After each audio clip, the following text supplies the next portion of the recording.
ঈদ মানেই ঘরে ফেরার টান, সেই টানে রাজধানী ছাড়তে শুরু করেছেন হাজারো মানুষ। আজ ঢাকার মহাখালী, সায়দাবাদ ও দোলাইপাড় বাস টার্মিনালেও বেড়েছে ঘরে ফেরা যাত্রীদের চাপ। তবে বাস সংকট ও বাড়তি ভাড়ার অভিযোগে ভোগান্তিতে পড়েছেন অনেক যাত্রী। ঈদ সামনে রেখে রাজধানীর বাস টার্মিনালগুলোতে বাড়ছে ঘরমুখী মানুষের ভিড়। সকাল থেকেই কাউন্টারগুলোতে দেখা যায় দীর্ঘ লাইন। যাত্রীদের অভিযোগ, বাসের স্বল্পতার কারণে টিকিট পেতে দীর্ঘ সময় অপেক্ষা করতে হচ্ছে। বিশেষ করে মহাখালী বাস টার্মিনালে ঢাকা ময়মনসিংহ রুটে ঘন্টার পর ঘন্টা অপেক্ষা করেও টিকিট পাচ্ছেন না যাত্রীরা। এখানে গাড়ির টিকিটের জন্য দাঁড়ায় আছি, টিকিটই দিচ্ছে না। এখানে যোগাযোগও করতে পারতেছি না, এদের কাছে বললেও কোনো কথা পাচ্ছি না। টিকিট তো এখানে লোকই পাচ্ছি না। আমি লোকে আসার পর থেকে দেখি ওনারা দুইজন ছিল, এখান থেকে চলে গেছে, কিছুই বলে নাই গাড়ি কি আছে নাকি নাই।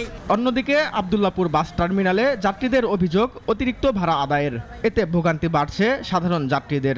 নর্মালি যখন যায় তখন 200 থেকে 200-র ভিতরে যাইতে পারি, এখন তারা 500 টাকা বা 400 এরকম চাচ্ছে আর কি। এটা তো বেশি, নর্মালের চেয়ে বেশি না। যে জায়গায় 200 টাকার ভাড়া এই জায়গায় 600 টাকা 700 টাকা করে নিতেছে। যে ভাড়া দ্বিগুণ হলেও 200 টাকা হওয়া উচিত ছিল, কিন্তু দ্বিগুণের চেয়েও বেশি, তো এটা আমাদের জন্য খুবই ভোগান্তিকর। তবে অতিরিক্ত ভাড়া ও হয়রানি ঠেকাতে চলছে প্রশাসনের কঠোর নজরদারি। রেজাই রাব্বি, নাগরিক, ঢাকা।